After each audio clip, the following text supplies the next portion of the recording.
TYT Sports, everybody. Ben Mankiewicz, Jen Kuger, Michael Shore. Adrian Peterson, the news now, he will play in Week 3, a one-game deactivation, not a suspension. He got paid by the Vikings. Didn't play in Week 2 against the Patriots, but he will play Week 3. He's been indicted in Texas on child abuse and endangerment charges for using a switch, which is a branch he took off a tree, then removed the leaves, and he hit his 4-year-old son. We don't really have to say allegedly here because Adrian Peterson admits that he did this. He hit the kid 10 times. The pictures have been released. The district attorney is very angry about the release of the photos, but we have them, and here they are. They obviously, you don't identify the kid from them, but you can see that the kid's injuries on his legs and his hands too are significant. And we also have the email exchanges or the text exchanges between the kid's mother and Adrian Peterson, where he says, hey, look, I did this. I got hit him a little more than usual. He refused to cry. He refused to break. He's a tough little guy. Mm-hmm. And then she objects, and obviously at some point someone, presumably her, went to the police. Strong feelings about this. First of all, let me start with what some people might consider random. But it's a pet peeve of mine that's, I think, important. If you did this to a dog, you would be run out of the league. If you took a whip, basically, and whipped the dog until you broke its skin, right? And in one of the things he hit the kid's scrotum, okay? And he's like, oh, I didn't mean to hit his nuts. But oh well, he'll learn a lesson.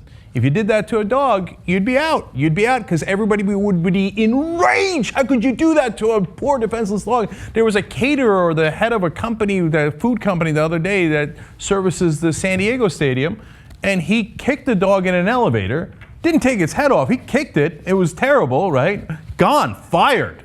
Fired, no question about it. 180,000 people signed a petition against him. You do it to a 4-year-old, and at least half the country's defending Adrian Peterson. Look, it is complicated, and I got juries out on Adrian Peterson for reasons I'll discuss in a second. But you got to stop the whippings. Charles Barkley goes on, talks with Jim Rome, and says all black parents in the South do whippings. Well, put a thought behind it, Charles. Why do you think that is? It's a legacy of an ugly, ugly past. And don't do that to your kids. I got a 4-year-old. Whipping him so that he breaks his skin to hit him are you insane? Okay, I know that it's something that was done customarily. It doesn't make it right. You know what else was custom in the South? Slavery. We got rid of that custom because it sucks, right? So you got to get rid of this custom. Now on the Adrian Peterson as a person, he obviously did not, well, not obviously. He says he did not have bad intent, right? And there's good evidence to that effect because he walks in and tells the cops, I switched him. That's what I'm trying to teach the kid how to be a good person. You gave him a whooping. Yeah, I gave him a whooping, and I got whoopings when I was a kid, and it helped me to become a better person, right? So I believe that he genuinely believes that. The flip side is the 4-year-old says that Daddy Peterson also uses a belt, which he denies. There's evidence that he might have used an extension cord, which he denies, okay? And he says, oh, I know extension cords are bad. My daddy used to use that on me, Adrian Peterson says. I wouldn't use that. Jury's out on that. And apparently daddy has a whooping room, and the kid said he was afraid that dad was going to punch him in the face and has punched him in the face, which is another thing that's clearly illegal, which makes me think that... Including a report from the kid that he would punch him in the face if the kid reported it. Right. Which makes me think that Adrian Peterson's got issues beyond making sure that his son's a better person through whippings. Yeah, I think you look at what he did. Somewhere, he says that he felt bad in the text message to the boy's mother. He said he felt bad after the fact when I noticed the switch was wrapping around, hitting his thigh. I got him in the nuts once I noticed, but I felt so bad, and I'm all tearing that butt up. When needed, I start putting them in timeout and save the whooping for needed memories. Never do I go overboard, but all my kids will know, hey, daddy has the biggie heart, but don't play no games when it comes to acting right. And then the woman said words to the effect of, in response, he's scared of you. And that phrase, scared, I guess we all know this, but it took me reading it to think, oh my God, yeah, the child must have been just terrified. It's his father. So yeah, and it's hard to argue, your dog point is fairly powerful. And I would be one of those people who would want somebody suspended significantly for beating a dog. You know, we have an understanding here that in Texas, the law is a community standard that basically your parents are allowed to discipline their kids as they see fit until it exceeds whatever the community standard is. So it's very vague. A lot of laws are written that way. And I think the prosecutor here correctly thought this exceeds any reasonable community standard. So it's serious. He's probably not going to go to prison because it's his first time offense, and probation is a likely resolution to this, as even the prosecutor says. But it's serious, and maybe. Also, you know, the NFL, they're waiting on due process, right? You know, we're not going to do anything. The NFL doesn't have to wait for due process. Due process is an investigation. It's the convening of a grand jury. It's a handing down of indictments. The NFL is not the U.S. government. They don't need to prove reasonable doubt either. I mean, there's a level of what the NFL can do and should do. And he admits it. And that's exactly right. And he has said, I've done it. Well, if you've done this, then you can't play in our league until we figure out what the hell happened here. You know, and right. If we figure out that you did this and it was malicious, then you go under our domestic abuse, and maybe you should have education and corporal punishment. Maybe we should all have a conversation about whether spanking is a good idea anymore, or if it ever was. They just wrote the law. Yeah. They just wrote the rule. He's admitted it. I mean, one of the reasons why the Panthers were able to suspend Greg Hardy was because in this peculiarity of North Carolina law, he's already been convicted, right, but by a judge.